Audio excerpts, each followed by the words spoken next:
बिस्मिल्लाहिर्रहमानिर्रहीम। अस्सलाम वालेकुम। कैसे हैं दोस्तों ज़ारा किचन में आज हम बनाने जा रहे हैं बहुत ही मज़े का रायता। बहुत ही सिंपल, बहुत ही आसान और बहुत ही यम्मी तरीके से बनाएंगे अपने इस रायते को।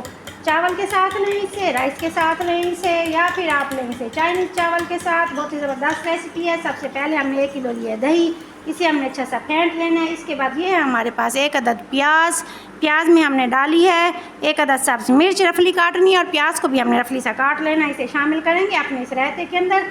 प्लेट को करेंगे अच्छा सा साफ़ ताकि इसका कोई दाना हमारा ज़ाया ना हो। साथ ये शामिल करेंगे इसमें अपना नमक हस्बे ज़ायका, साथ ही हमारे पास है चाट मसाला हस्बे ज़ायका, इसे शामिल करेंगे और इसे करेंगे अच्छा सा मिक्स। उम्मीद है आपको मेरी मेहनत पसंद आ रही होगी। मेरे चैनल को सब्सक्राइब ज़रूर कीजिएगा, रेसिपी को लाइक और शेयर भी ज़रूर कीजिएगा, बेल के बटन को ज़रूर दबाइएगा ताकि हर आने वाली रेसिपी आप तक बहुत जल्द पहुंच सके। ये हमारे पास सब धनिया, पुदीना और सब्ज़ मिर्ची से हमने अच्छा सा कूट लेना है। इसे पीसना नहीं है बल्कि इसे हमने कूट लेना है। देखिए जी, हो गया बहुत मज़े का हमारा रायता तैयार। बहुत ही ज़बरदस्त हमारा रायता तैयार हो चुका है हमारा तैयार। बहुत ही ज़बरदस्त रेसिपी है। ज़ारा को दुआ में याद रखिएगा। मिलते हैं नई रेसिपी के साथ। Thank you so much. आपकी सपोर्ट और आपकी मोहब्बतों का बहुत बहुत शुक्रिया। कमेंट्स बॉक्स में कमेंट ज़रूर भेजिएगा, चैनल को सब्सक्राइब ज़रूर कीजिएगा। अल्लाह हाफिज़।